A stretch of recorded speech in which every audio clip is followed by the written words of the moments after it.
La mañana del 24 de febrero del 2022, a nivel mundial, se conoció algo que a todos nos perturbó durante un tiempo.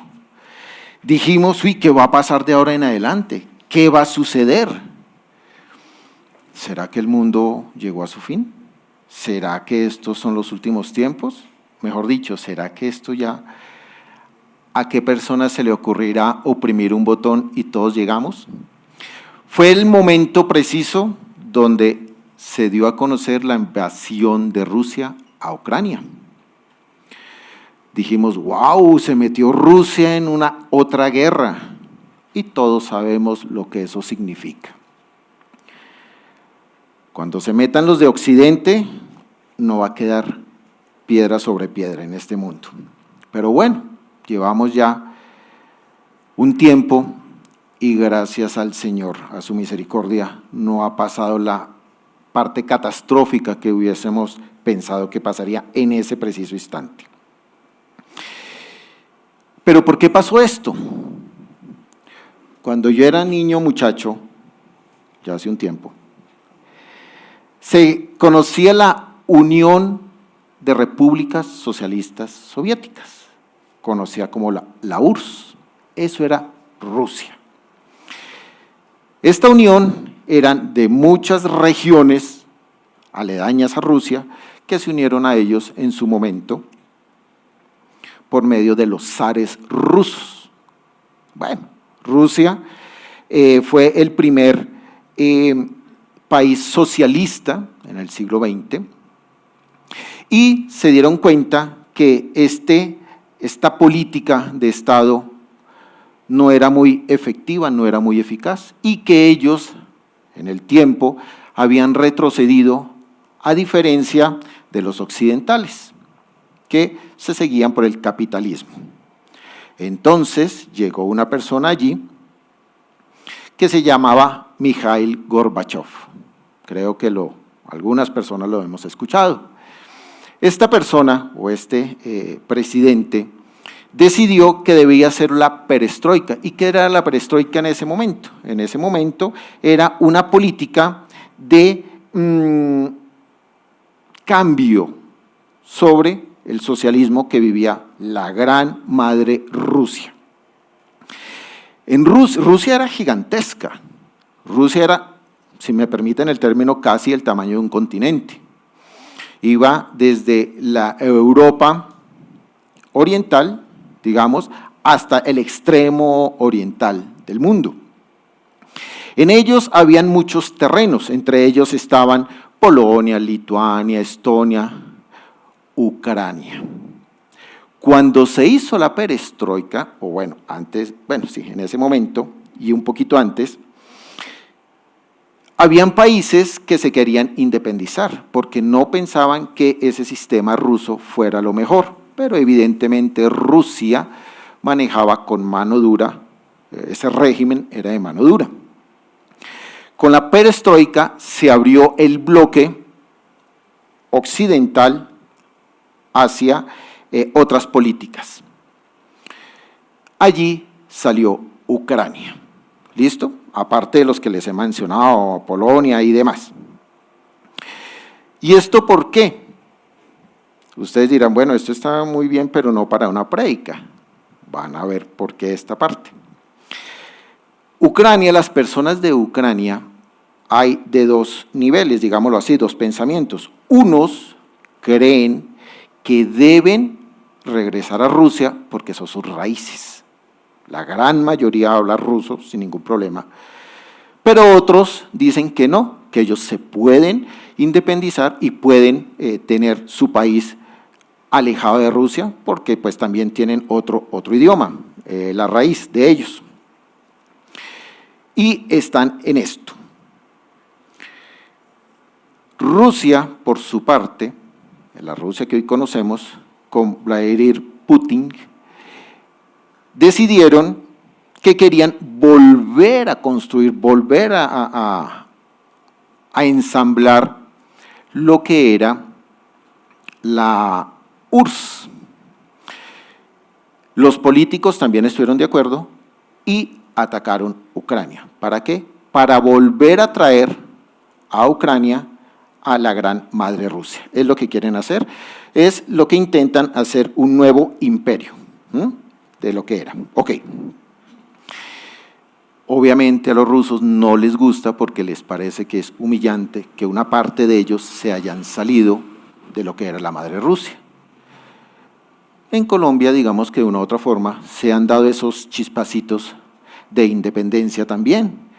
Podemos recordar San Andrés, que ha querido en algunas ocasiones, al igual que Antioquia.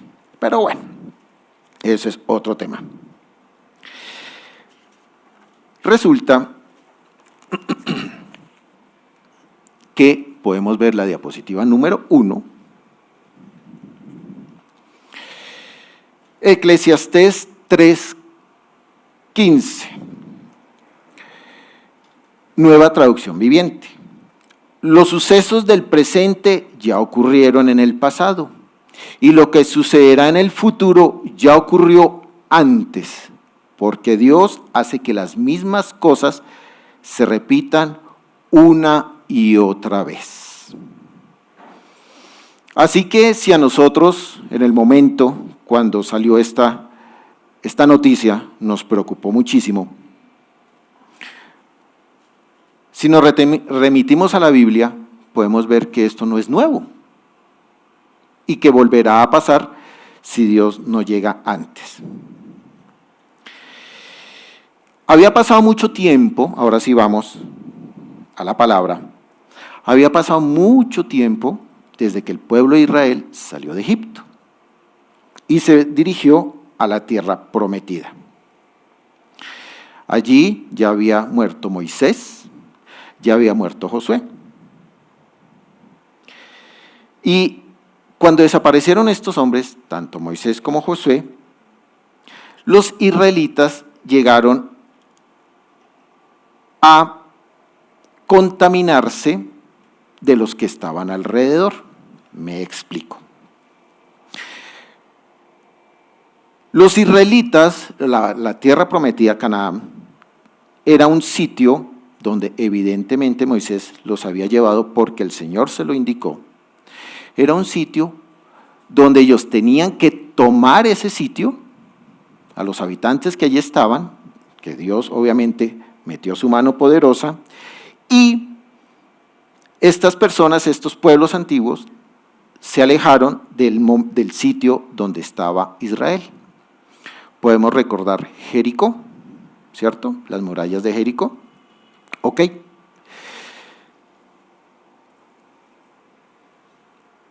Allí en este gran territorio estaban los hititas, los jerseos, los amorreos, los cananeos, los fereceos, los heveos y los jebuseos.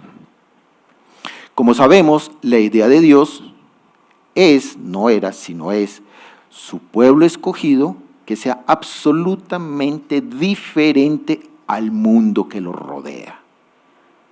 Tiene que ser diferente.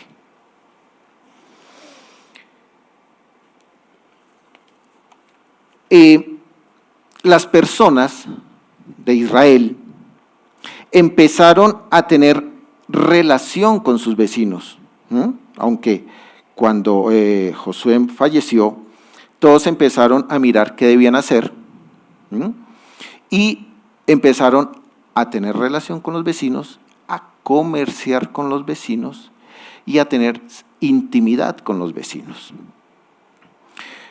Tan es así que se buscaron mujeres de los vecinos, cosa que pues obviamente Dios no lo tenía o se los había dicho. Esto llevó a que los israelitas se contaminaran con las costumbres de los pueblos que ya mencioné antes. Estos empezaron, ya que sus mujeres eran de otros pueblos, y obviamente las mujeres israelitas se casaron con hombres de otros pueblos, llevaron a conocer nuevas costumbres, nuevas comidas, nuevos lugares y nuevos dioses. Y esta fue la parte de la decadencia de Israel. Empezaron a adorar a otros dioses. Sabemos que el Dios de Israel es un Dios celoso. Él los cuida, Él los protege, Él los guía, pero siempre y cuando estén con Él.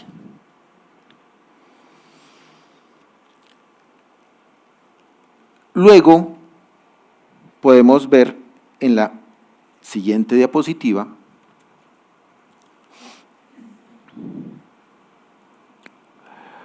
tomaron los hijos de Israel a hacer lo malo ante los ojos de Dios. Jueces 3:12. Entonces, por causa de este mal, el Señor le dio poder a Egón, rey de Moab. Ok. Entonces, ¿quién era Moab y quién era el rey? Egón. Evidentemente, Moab era un sitio o un país o una región que había tenido Jericó, pero le tocó retroceder porque los israelitas tomaron Jericó. ¿Listo? Como los israelitas empezaron a tener intimidad con los otros pueblos, estos pueblos se hicieron gobernantes de los israelitas y empezaron a pedirles impuestos y tributos. Pasaron muchos años, 18 años, hasta que los israelitas dijeron, no más, no podemos, estos impuestos nos están ahogando, nos están sofocando. Entonces, ahí fue cuando le pidieron al Señor, como cosa rara, nuevamente, sí, veo algunas caras que dicen, ay, pero ¿cuándo vamos a aprender? Pidieron a Dios que los sacara de esa opresión, nuevamente. En ese momento, para sacarlos de eso, o estaba más bien el pueblo judío estaba pasando por el periodo que nosotros conocemos como jueces. Ahí empezaron los jueces. Esta fue una época bastante violenta de parte de los judíos, ¿no? Porque los otros pueblos, como les dije, querían, ahora viene lo de Ucrania, Rusia o Rusia-Ucrania, volver a tomar su territorio que habían perdido y volverlos a sus países. ¿Ok? Por eso se hizo el inicio con Rusia-Ucrania.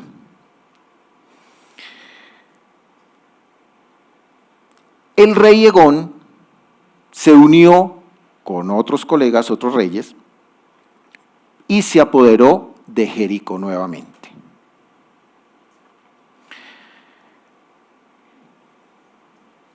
Egón, según dicen las escrituras, era un rey obeso, es decir, era una persona que llevaba muchísimos años de monarquía.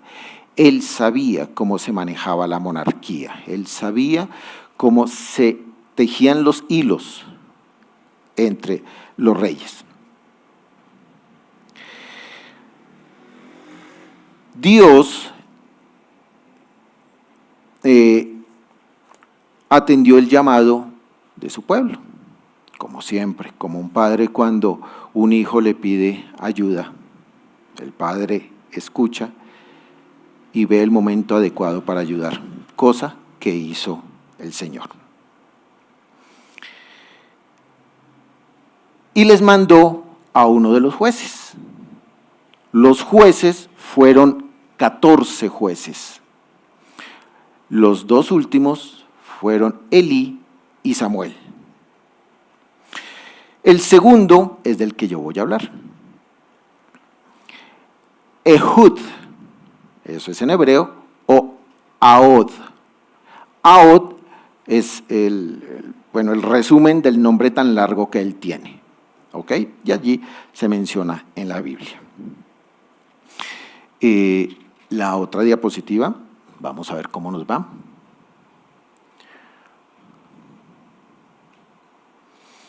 Ok, entonces, resulta que ya cuando Dios escuchó a su pueblo, le dio a Ehud. ¿Qué era Ehud? Ehud era un militar joven, y él quedó con el pueblo de Israel de llevarle el tributo a Eglón. Esa era la situación. Cuando se llevaba el tributo, obviamente había fanfarrias, obviamente había una adelantada, si se puede decir así, de soldados, bueno, en fin, una cantidad, una corte muy grande.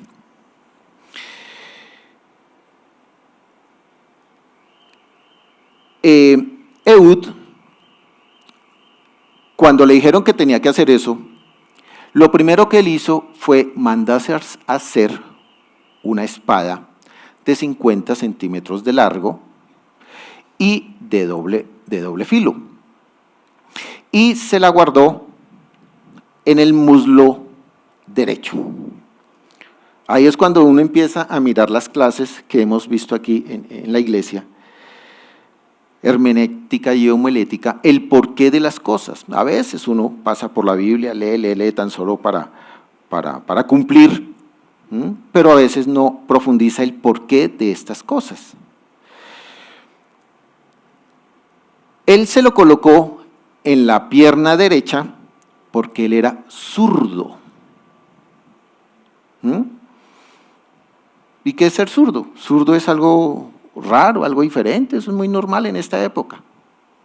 Sí, señores, en esta época. Pero en esa época, ser zurdo no era nada bueno. Ser zurdo era ver una persona poco confiable, debilidad, hipócrita, nada honorable y no estaba bien valorado. En esta época, ser zurdo es normal. La gente zurda es normal. Es más, dicen que tienen un poco más de habilidades que los que somos diestros. ¿Ok? Pero como vemos, hace 3.000 años, pongámosle, no era así. Pero no vayamos tan lejos, 3.000 años. En el siglo pasado, a comienzos del siglo pasado, los padres, las madres o los profesores que observaban que algún niño tenía esa tendencia de ser zurdo, le amarraban el brazo izquierdo y lo obligaban a hacer todo con la derecha para que se acostumbrara a hacer con la derecha. Es decir, vemos aquí otro de tantos ejemplos cómo la razón humana a través del tiempo nos damos cuenta que estamos equivocados en muchos aspectos, que creemos que son lo correcto, que porque hay personas diferentes o circunstancias diferentes a lo común, eso es malo. Ehud fue discriminado y marginado por ser zurdo. Sin embargo, el pueblo, y empezando por Dios, lo escogió para una misión muy importante que, si desean saberla, tendrán que leerse Jueces 12 en adelante, porque aquí es donde empezamos lo que Dios me dijo que les dijera. Todos tenemos algo de diferentes, absolutamente todos. Y desde el principio que Dios creó el cielo y la tierra, eso es lo que quiso, que fuéramos diferentes, para el plan que Él tenía y tiene. Y ese plan, con nosotros o sin nosotros, se va a cumplir. Veremos si queremos subirnos a ese plan. Como aquellas personas que están en este momento en el encuentro con Dios, quieren subirse a ese plan. Moisés, por ejemplo, era una persona que también tenía sus limitantes. Él era tartamudo, al parecer, lo dice la Biblia. Imagínense un líder que tiene que ir a hablar con un rey, un faraón, la potencia en ese momento de la historia, hacerle una cantidad de recomendaciones y de exigencias porque Dios se lo había pedido y tartamudo? Complicado, ¿no? Uno hubiese pensado que Dios, o en esta época, uno escoge, bueno, ¿quién es la persona que es más versada en hablar? ¿Quién? No vamos a buscar una persona que no tenga las características adecuadas y apropiadas para esto. Bueno, pero es que era Moisés. Por ejemplo, Lea, que fue la primera esposa de Jacob, muy bien. Ella se dice que tenía algo en los ojos. Tal vez no eran unos ojos bonitos o no estaban bien alineados, o se podría creer que tenía unos ojos muy bonitos, pero el resto no era tan bonito. Pero aún así, cumplió un papel importantísimo en la Biblia.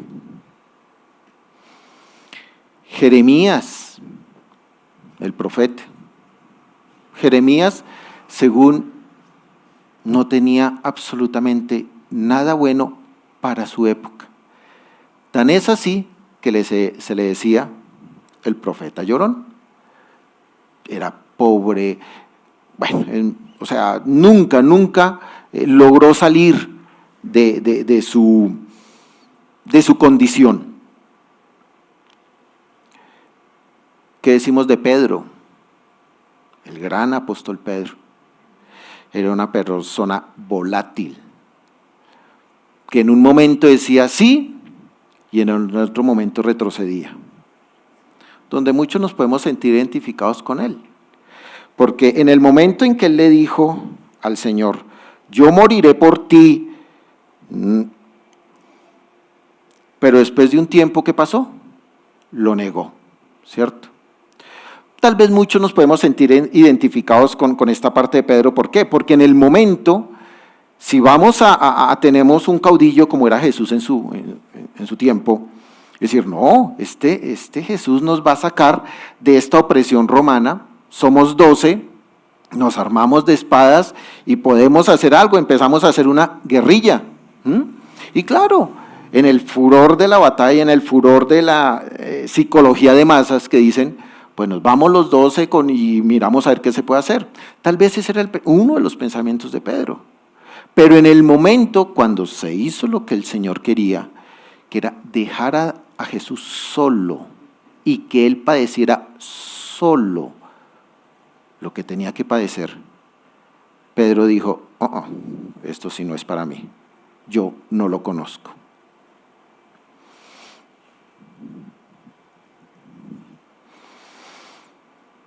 ¿Y qué me dicen de Juan el Bautista? ¿Quién era Juan el Bautista? ¿Cómo era Juan el Bautista? El Juan el Bautista se podría decir en esta época que era un orate, era un loco, era un señor barbado, ¿qué les podría decir? Menesteroso, que vivía en el desierto y gritaba en el desierto. ¿A quién le gritaba en el desierto? Cualquiera que lo vería desde una ciudad, pero ¿ese tipo qué? ¿Es este señor qué hace? Fuera de eso, estaba vestido no con las ropas que se utilizaban en las ciudades normalmente, sino estaba vestido con piel de camello. Y aparte de eso, ¿el qué comía? Él no comía pan y vino y uvas y bueno, carnes y estas cosas, no. Él comía miel silvestre y langosta. Pero no la langosta del mar, del océano, es así a termidor, no. La langosta, los insectos que vemos, los grillos, si lo queremos llamar de esa manera, si se puede decir así. Era un ser que era totalmente desencajado para lo que Dios quería. Sin embargo, y me perdonarán un segundo, porque el Señor cambió todo en su momento, sin embargo Él, dijo el Señor, Mateo 11:11, no se encuentra en las diapositivas, les aseguro que entre los mortales no se ha levantado nadie más grande que Juan el Bautista. más grande que Juan el Bautista, teniendo las condiciones que les acabo de decir. No hablemos de grandes personajes que no están en la Biblia, hablemos de personajes de la Biblia. Más grande que Salomón, más grande que David, más grande que Abraham. Lo dice Jesús. Ok. Tampoco era una persona estudiada. Él no fue al Sanedrín. Él no fue con los fariseos a que le enseñaran, porque me imagino que obviamente apenas lo veían llegar, todas las puertas se cerraban. No era una persona para que estuviera acá con nosotros, con la élite. Pero Dios lo utilizó a él, a una persona que no encajaba con los estándares de su momento. ¿Nosotros encajamos con los estándares de nuestro momento? Creo que no. Y eso es a lo que nos llama el Señor. A que nuestras diferencias, que somos apartados por Él y para Él, hagamos el trabajo que Él nos dice que debemos hacer.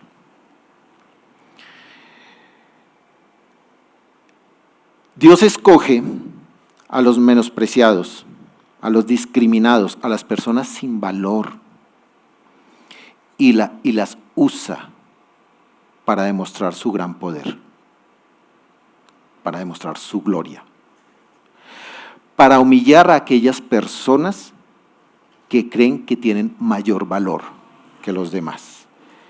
Y me perdonan, pero Dios siguió cambiando las cosas. 1 Corintios 1, no se encuentra en las diapositivas. 28, dice: y aunque la gente de este mundo piensa que ustedes son tontos y no tienen importancia, Dios los eligió para que los que se creen sabios entiendan que no saben nada. Dios eligió a los que desde el punto de vista humano son débiles y de poca importancia, para los que se creen muy importantes se den cuenta que en realidad no lo son. Así que Dios ha demostrado que en realidad esa gente, los sabios, no valen nada. Por eso, entre Dios nadie tiene de qué sentirse orgulloso.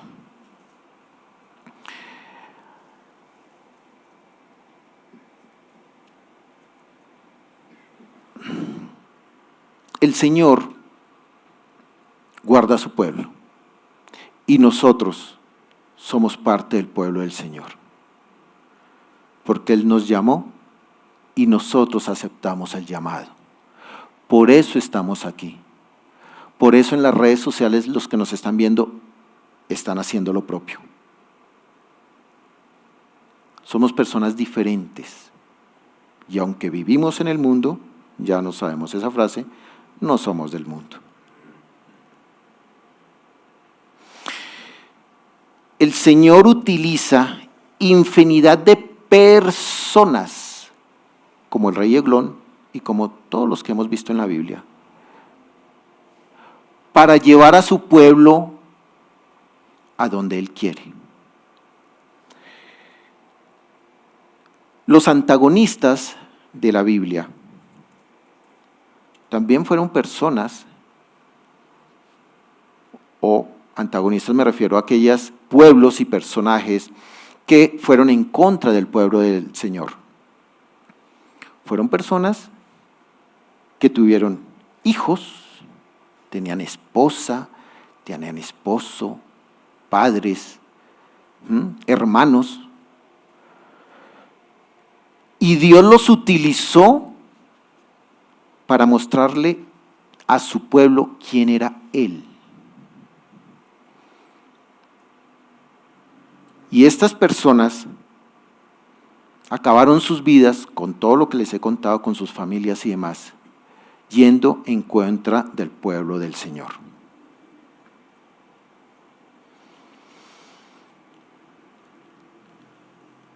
hemos visto cómo Dios prepara a la gente menos supuestamente importante para el mundo. Pero para Él somos muy importantes, porque somos las personas que estamos llevando la palabra que Él necesita que se lleve, para que se rescate al resto de humanidad que quiere escucharlo. ¿Estamos haciendo nuestro trabajo? Dios prepara durante un largo tiempo de la vida a alguien para un instante pequeñito, para un momento exacto, para una palabra oportuna, para un grupo de personas o para una sola persona.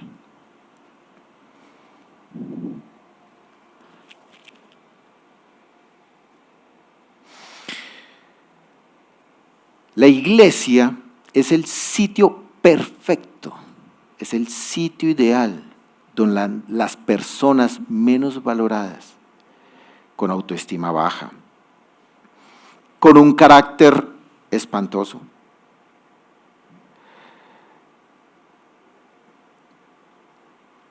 cumplan lo que el Señor nos envió a hacer. Porque el Señor a estas personas las sana, las restaura y las fortalece. Y luego de esto, las capacita o nos capacita a todos para llevarle a los que no conocen al Señor lo que tiempo atrás otras personas hicieron con nosotros. Sería terrible cuando nosotros lleguemos al cielo, Dios nos diga, no, listo, perfecto, puedes entrar. Siervo bueno y fiel. Sin embargo, tan solo te hago una pregunta. ¿Y por qué no compartiste mi palabra? ¿Qué pasó? Uy, debe ser complicado, ¿no? O sea, puedes entrar, no hay problema. Pero, ¿te acuerdas tu vecino? ¿Tu primo? ¿Tu hermano? ¿Tu suegra? ¿Tu suegro? ¿Qué pasó? Necesitamos que las personas que no conocen a Dios comprendan que Dios es real, que Dios nos espera a todos, que Dios nos quiere tener a su lado por la eternidad.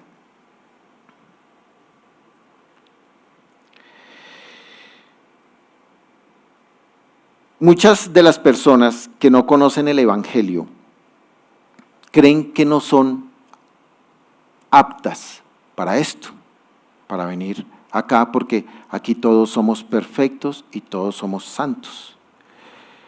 Y nosotros en esa individualidad que les había dicho, que somos diferentes todos y cada uno de nosotros, podemos mostrarles que con los errores, con los defectos que teníamos y que tal vez aún persistan, Dios aún así nos ha perdonado y quiere que estemos con Él una eternidad.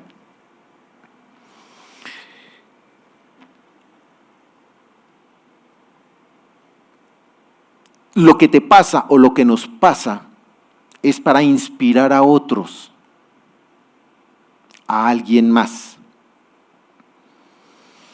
para que tú o yo demos ese testimonio de lo que éramos.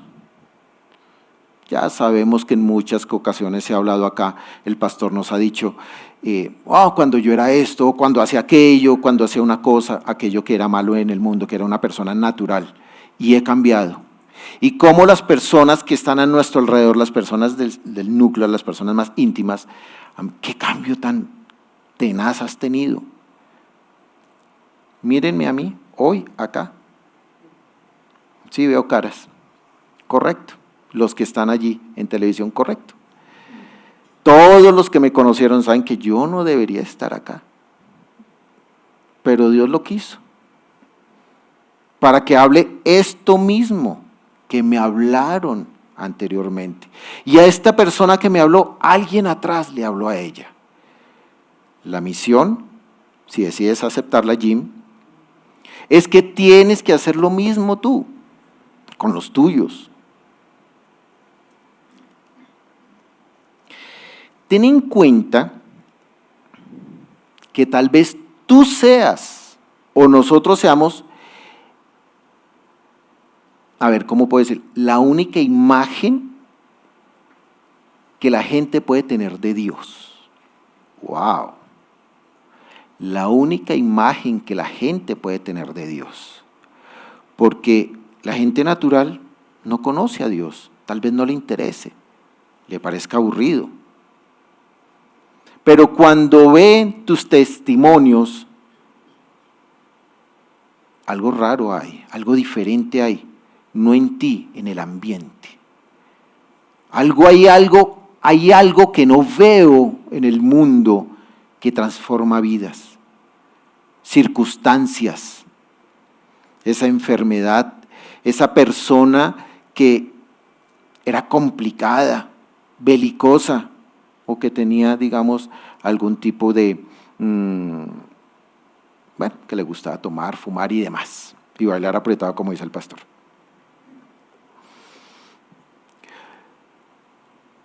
La luz de nosotros, los cristianos, debe brillar para el mundo, para los demás, y que en nosotros vean el reflejo de un Dios que ellos no entienden o no ven, y que después nos digan: ¿qué tiene usted que me interesa? Tal vez Dios se le va a manifestar a estas personas, o manifestar a estas personas no, va a utilizar las circunstancias económicas, de salud, familiares, y todo esto complicado para que precisamente estas personas vayan a gente como nosotros, que tienen una luz especial, y le muestren a ese Dios eterno, ese Dios que nos llamó a nosotros también. El Espíritu Santo obra para que la gente conozca al Dios verdadero, y para esto hay que arrepentirse también de las cosas que hemos hecho mal.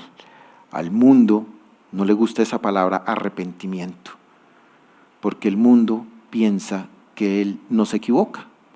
Pero nos hemos dado cuenta cómo con la persona del brazo izquierdo, las personas zurdas, hace muchos años, siglos, el mundo estaba equivocado pensando que eran personas que no tenían un valor especial. El mundo estaba totalmente equivocado. Es más, ahorita me viene esta política que se ha llevado en el mundo.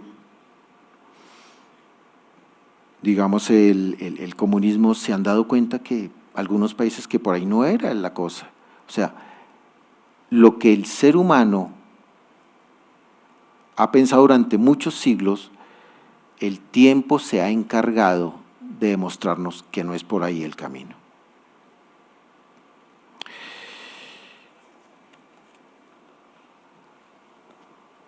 Con esto quiero ya terminar diciéndoles que Ehud, para seguir avanzando en lo que como inicié, él llevó los impuestos al rey.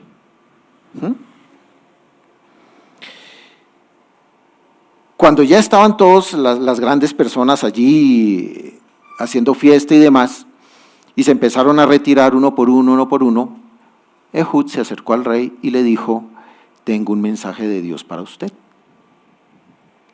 Entonces, evidentemente el rey le interesaba eso. Y el rey estaba en su casa de verano. Quedaron los dos solos allí. Y este señor, Ehud, cumplió lo que Dios, digamos, lo que a su manera cree que debía hacer. Cogió esta daga, de 50 centímetros y la incrustó dentro del vientre de este rey. Cerró las puertas. Las personas que creían que el rey estaba, esta parte sí no la sabía, esto lo dice en la Reina Valera, se cubría los pies. Cubrirse los pies antiguamente estaba en el baño. Entonces pensaban que él se estaba cubriendo los pies y por eso no salía. Ehud había salido por otro lado y se había dirigido hacia las montañas, y allí con un cuerno o una trompeta llamó al resto del pueblo, a los israelitas, y hicieron la rebelión que tanto querían, porque Dios intervino de una manera u otra. 80 años los israelitas tuvieron de paz, de tranquilidad, porque una sola persona que se creía que no tenía ningún tipo de valor hizo lo que Dios le indicó que hiciera. Se agarró los pantalones y hay que hacerlo.